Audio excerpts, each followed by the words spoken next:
Major funding for KPBS Evening Edition has been made possible in part by Anderson Plumbing, Heating and Air, proud to support the mission of KPBS and privileged to serve San Diego clients. Anderson Plumbing, Heating and Air, helping homeowners maintain drain, heating, and cooling systems since 1978. And by the Conrad Prebys Foundation, Darlene Marco Shiley, and by the following.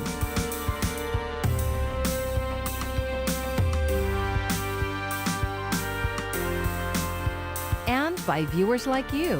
Thank you.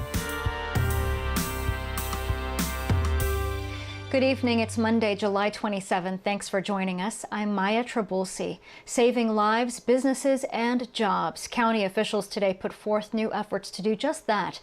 Let's begin with the latest COVID-19 numbers. 523 new cases, pushing the total past 27,000. No additional deaths were reported, and the total remaining at 533. As KPBS reporter Matt Hoffman tells us, the state is taking steps to slow the spread. Governor Gavin Newsom says hospitalizations and ICU admissions are still rising, but not as fast as just a couple of weeks ago. It's not where we need to be, but it's progress. 97% of Californians are living in counties where the state says transmission is widespread. Those counties, including San Diego, are facing restrictions for indoor business operations. Now the state is focusing on the Central Valley, where some counties are seeing a nearly 20% positivity rate. Disproportionately being impacted currently by community spread, happening disproportionately with essential workers, disproportionately in the Latino community. The statewide positivity rate is about 7.5%. To get numbers down in the Central Valley, officials are using a tactic that helped lower transmission rates in Imperial County. We were able to make some improvements in terms of the transmission and spread of the virus by deploying a number of strike teams. San Diego County officials say the virus is still widespread here. 3 of the 13 triggers are still in the red. Those triggers include the rate of cases per 100,000 residents, which right now is sitting around 153, and also community outbreaks. 7 in a week is cause for concern, and we've had 13, more of which are being reported today. 1 in a restaurant bar and 1 in a retail business. Then we're hitting the trigger for positive case investigations. Only about 10% of cases are currently being investigated within 24 hours. That's supposed to be above 70%, and officials are working to fix that. On Friday, we added on almost just over 90 new case investigators, and by the end of this week, we will add an additional 60 case investigators. We've been on the state's watch list for just about 3 weeks now. When restrictions first hit, officials said 3 weeks was the minimum that restaurants and other businesses would have to stay closed for indoor operations. But since then, the rate of cases, which landed us on the watch list in the first place, has only increased here. If people continue to show or implement the same behavior in terms of gathering, not wearing facial coverings, and not social distancing, it is quite possible we will not get off the list. County officials have been working with local cities to create a safe reopening compliance team, focusing on going after businesses not complying with reopening restrictions. Officials say they will have a concrete plan for that enforcement team by the end of this week. Matt Hoffman, KPBS News. San Diego County hit a grim milestone with more than 500 deaths from COVID-19. KPBS investigative reporter Claire Trageser looked at the zip codes of the people who died and found there's a huge disparity. More than half of the people who died lived in either the South Bay, City Heights, or Southeast San Diego, the most ethnically diverse areas in the county. In fact, there were only 3 zip codes north of Interstate 8 where more than 5 people died: Pacific Beach, Rancho Penasquitos, and Escondido. Many zip codes have had no deaths, including Scripps Ranch, Allied Gardens, and parts of Carlsbad, Encinitas, and Solana Beach. If the zip code that you live in can dictate your chances of contracting a deadly virus, we've got a lot of work to do. Nancy Maldonado is the president of the Chicano Federation of San Diego County. People's income is directly linked to their chances of being infected by COVID-19. People who live in poorer neighborhoods are less likely to be able to work from home, so they are more exposed, she says. And data from across the country shows Black and Latino people are more likely to die of COVID-19. In San Diego County, 60% of the cases and 45% of the people who died were Hispanic or Latino. Latinos make up 34% of the local population. Last week, the county launched an outreach campaign to Latinos, including ads in Spanish. The county's response and probably our response as an entire county would be different if these were the infection rates that we were seeing in La Jolla or Del Mar. Maldonado says she wishes the county's efforts had happened earlier, but says they're a good step. People feel far removed from it. And if you haven't been touched by it personally, it feels like it's somewhere else. Whereas we are hearing these stories every single day from people's lives that are being destroyed by it. Claire Tregesser, KPBS News. You can find your neighborhood's case numbers on our website. Just look for the Tracking COVID-19 section at kpbs.org, and you'll find cases broken down by zip code. Right now, Otay Mesa and 2 zip codes in Chula Vista have the highest number of positives. San Diego County has more than $3 million in relief funds available for struggling small businesses. KPBS reporter Tanya Thorne tells us about an effort to encourage business owners of color to apply. Genemo Ali from City Heights is just the kind of small business owner the county is looking for in the new partnership announced today by Supervisor Nathan Fletcher. Especially where I live in City Heights, there's a lot of languages. It's a melting pot from people from different parts of the world. Ali is the owner of Coconuts and Company. He used to operate out of a local farmer's market, but had to lay off his employees because of the pandemic. He's now transitioned to online orders and renting out a kitchen to continue his business. Although he did not get approved for other government COVID-19 relief, he plans on applying again to any grants available.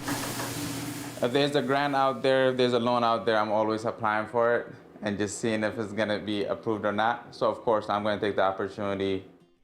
Fletcher's new partnership with Black, Hispanic, and Asian Pacific Islander business organizations will include translating the application and publicity campaigns into different languages. We will strive to make sure that small businesses and nonprofits that have been disproportionately impacted by COVID and also historically underfunded or left out of securing a lot of traditional state and federal relief funds have access to that. Coming from an immigrant family, I could understand how it could be very hard for some immigrant business owners where English is not their first language. Fletcher hopes this extra outreach will make the process of applying for the relief grant easier on small business owners. Ali hopes that if he gets the grant money, he can rehire some employees. The Small Business Grant Program is designed to help for-profit and nonprofit businesses. Information on how to qualify can be found online at sandiegocounty.gov/stimulus grant. Tanya Thorne, KPBS News. A gym in Pacific Beach is now closed after being ordered to shut its doors. The gym on Garnet Avenue was served papers Thursday saying it was not in compliance with COVID-19 regulations. And over the weekend, it stayed open despite the city's demand it close. Today, our camera found no one inside. The gym can reopen if it moves its facilities outside or submits compliance paperwork. San Diego County could make it easier for fitness classes and houses of worship to move outside after both were forced to stop indoor operations. A new proposal would streamline the permit process and waive fees to operate in county parks like Waterfront Park. Supervisor Diane Jacob told our media partner KGTV that gyms and places of worship are, quote, critical to our entire community and so important for body and soul. Poway already has a similar initiative called Sharing Outdoor Spaces.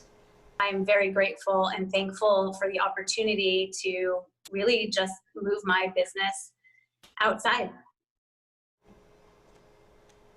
And over the weekend, Lisa Mello held classes for her yoga business, Mello Yoga, at Aubrey Park. The County Board of Supervisors is expected to vote on the countywide proposal on August 5th. A potential coronavirus vaccine entered the third phase of clinical trial today with tens of thousands of volunteers across the country.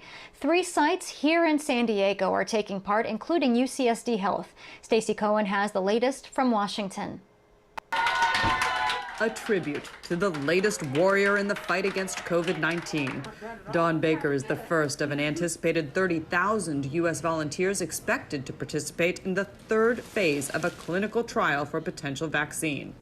At a roundtable in Miami, Vice President Mike Pence praised trial volunteers, adding plans to produce a stockpile of the vaccine so it will be ready to go if and when it is approved by the FDA. We have a goal of literally manufacturing hundreds of millions of doses by this fall and to have them available by next year. Biotech firm Moderna and the National Institutes of Health are testing their vaccine at 89 sites across the U.S. Volunteers won't be told whether they are getting the vaccine or a placebo. The Moderna NIH vaccine is one of 25 in trials around the world to curtail the pandemic.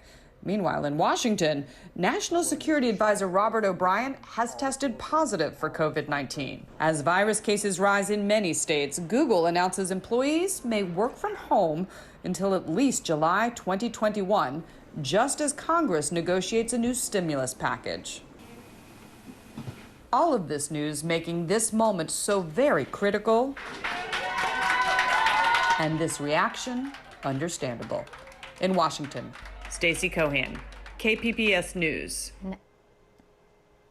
And as for that stimulus package, Republicans unveiled a new $1 trillion plan. The HEALS Act includes another round of $1,200 checks. The $600 in extra unemployment benefits that expired yesterday, that will be cut to $200. The plan also includes billions for testing and reopening schools. Democrats are pushing for a more generous stimulus package. Congressman John Lewis's flag-draped casket is now at the U.S. Capitol, where lawmakers are paying tribute to the civil rights icon.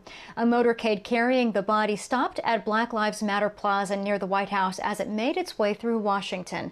The longtime Georgia representative is the first black lawmaker to lie in state in the rotunda. John Lewis became a titan of the civil rights movement and then the conscience of the Congress. Here in Congress, John was revered and beloved on both sides of the aisle, on both sides of the Capitol. Yesterday, the congressman crossed the historic Edmund Pettus Bridge one last time. Daryl Forges has more from Selma, Alabama. Congressman John Lewis said he came to Selma every year to be renewed, inspired, and reminded that there's still work to be done when it comes to justice for all. Well, Congressman John Lewis made that final pass here at the Edmund Pettus Bridge. This as thousands of people mourn his loss and say thank you. The same bridge where he and others were beaten by Alabama state troopers during a march for equal voting rights back on March 7th of 1965, a day that became known as Bloody Sunday. They beat him with billy clubs, fracturing his skull. But John was determined to fight for equality and justice, putting his own life on the line in the service of others and a brighter future for everyone. Months after Lewis was bloodied on the bridge, President Lyndon Johnson signed the voting rights into law. To be here today is just an honor. It's an honor and it's a celebration of his life and his accomplishments, you know, for not only Black America, but for America. The civil rights icon will lie in state Sunday in Montgomery, Alabama, following memorials in Troy and Selma. There's no one that could ever replace the John Lewis. He touched my life in so many ways. In Selma, Alabama, I'm Daryl Forges. Major League Baseball had to postpone a couple of games today due to spike in COVID-19 cases. 14 players and staff for the Miami Marlins tested positive during this weekend. They did not travel back to Florida and instead are waiting for more test results. Their game in Florida today was called off, and so was a game today in Philadelphia. That's because the Yankees were set to use the same visitors' clubhouse as the Marlins. Well, racing continues at Del Mar today to make up for one of the 3 canceled days. It comes as a local animal rights activist says racetrack workers are not following health guidelines. Ellen Erickson has been protesting horse racing at Del Mar for years. She points to the deaths of horses every year to bolster her claim that horse racing is cruel. But now she says there's a new problem, the possible spread of COVID-19. I have documentation of workers that are not masked, they are not socially distanced, and they're in group settings. But Del Mar Thoroughbred Club Chief Marketing Officer Craig Dado says they're doing what the county health department says they should be doing. Working very closely with Scripps Health and with the county health department to make sure that our procedures and protocols are the best they can be. A couple of weeks ago, 15 jockeys at Del Mar tested positive for COVID, forcing races to be canceled. Dado says none of them developed symptoms and they're all back on the job. Here's a look at our weather headlines as we take you through the end of July. Well, we'll still see our morning clouds. Morning clouds giving way to some afternoon sunshine. Temperatures, though, starting to rise this week, and it gets really hot in the mountains and the deserts. And with that, we do have some excessive heat watches being issued. This is for the second half of the week as it starts to get really hot here once again. Temperatures tonight dropping to the upper 50s, Oceanside mid-60s, San Diego with the clouds rolling in. Borrego Springs 79, Mount Laguna around 59. Now for tomorrow, well, no signs of any monsoonal moisture here. And near the coast, we'll see more comfortable conditions. 77 Oceanside, San Diego 75. Heating up to 91, Ramona, El Cajon's at 90. Borrego Springs 113 and Campo's up to 96. Wednesday, well, the heat continues in the interior, getting a little hotter here. Clouds giving way to sunshine at the coast. Look at our temperatures. We'll see them slowly rising. Then we'll warm into the 80s for the end of the week. Quite warm here as we take into Friday and Saturday. Inland, temperatures will start to come back into the 90s Thursday, and it's pretty hot Friday and Saturday. Mountain areas warming up too. Temperatures rising to the mid-80s later this week. And in the deserts, well, we'll be sizzling here. You can see our temperatures warming right up, getting up to about 114 Thursday, 116 Friday and Saturday. So it's sunny and it is hot, but still no signs of any significant monsoonal moisture quite yet. And for KPBS News, I am meteorologist Mark Mancuso. A small plane made an emergency landing on I-5 near Camp Pendleton. The CHP says the single-engine aircraft had a mechanical failure around 12:45 this afternoon. The pilot was the only person on board and no one was hurt. The downed plane blocked the far right-hand lane of the southbound freeway for about 45 minutes, backing up traffic through the early afternoon. The first woman to lead a combat battalion in the Marine Corps is under fire. KPBS military reporter Steve Walsh says the Camp Pendleton unit is fielding complaints about the command climate. Lieutenant Colonel Michelle McAnder made history in 2018 when she took command of the 1st Combat Engineer Battalion at Camp Pendleton, making her the first woman to lead a Marine ground combat unit. Despite the historic achievement, some in her unit are raising issues about their treatment during her tenure. Lisa Slusher was a civilian hired to coordinate with families in 2019. Well, she told me that I needed to be tougher about things, and I wasn't allowed to say the word pretty, and we didn't like the word pink, because I needed to be Marine Corps tough. But I wasn't a Marine. I was me. Slusher was there less than a year, but she said she witnessed improper treatment of Marines and was harassed herself by Marines, including finding dead rats in her office. At least on a weekly basis, I would find dead rodents in my office.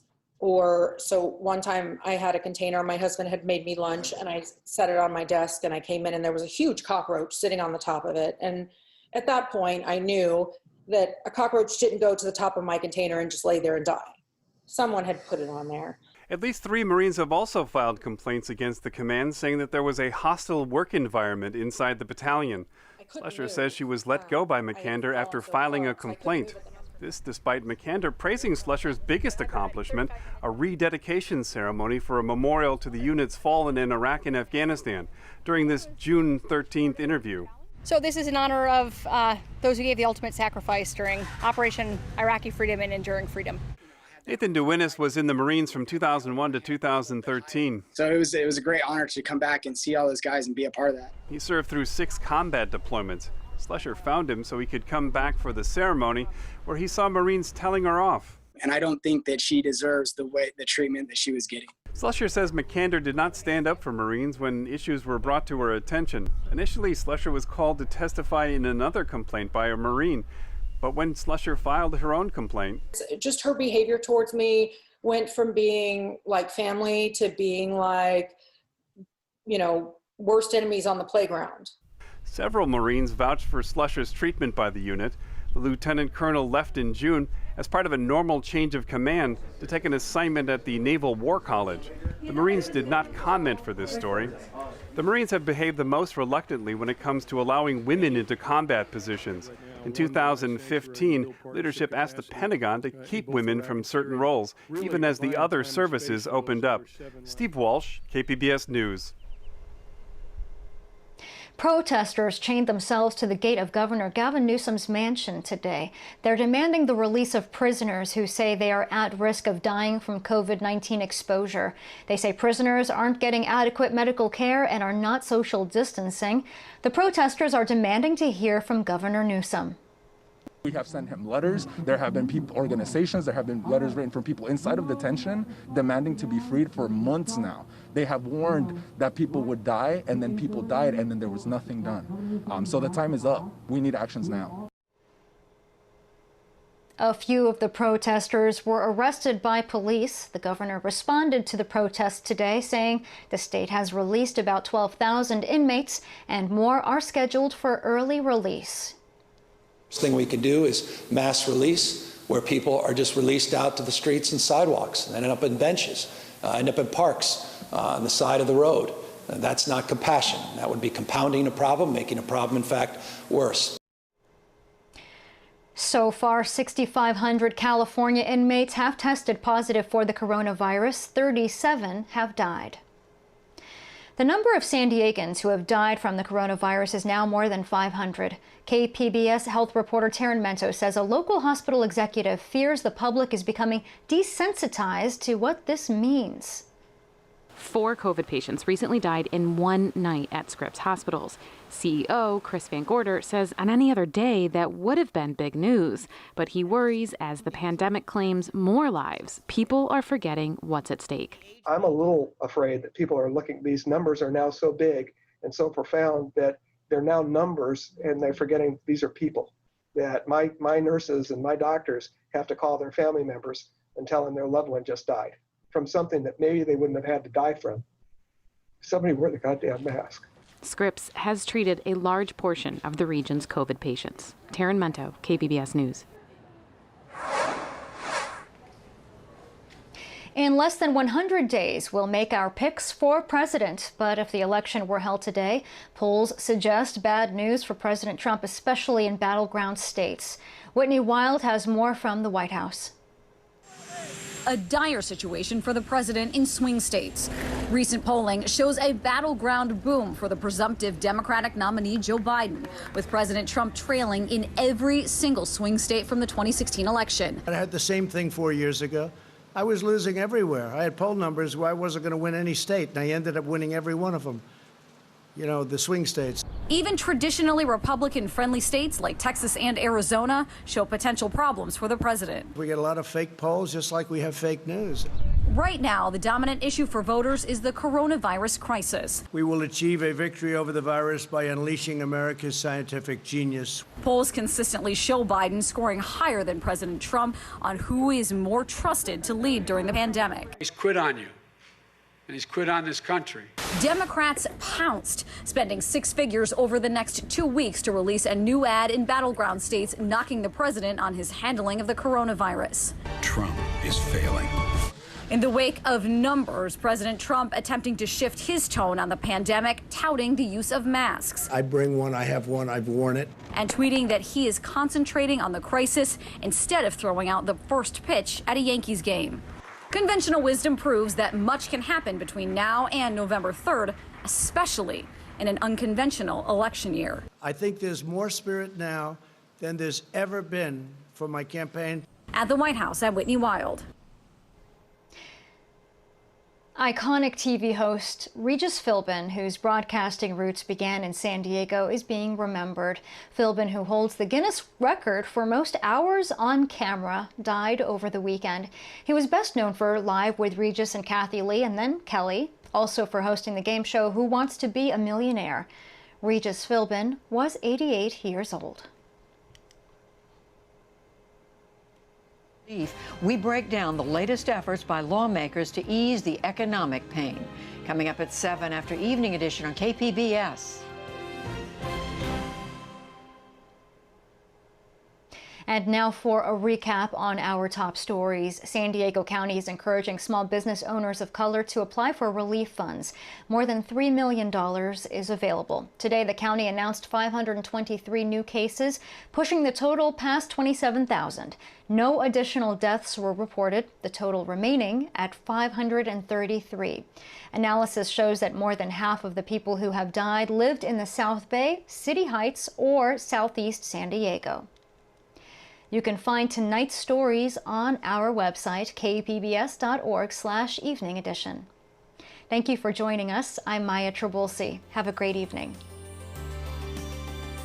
Major funding for KPBS Evening Edition has been made possible in part by Anderson Plumbing, Heating and Air, proud to support the mission of KPBS and privileged to serve San Diego clients. Anderson Plumbing, Heating and Air, helping homeowners maintain drain, heating, and cooling systems since 1978. And by the Conrad Prebys Foundation, Darlene Marco Shiley, and by the following.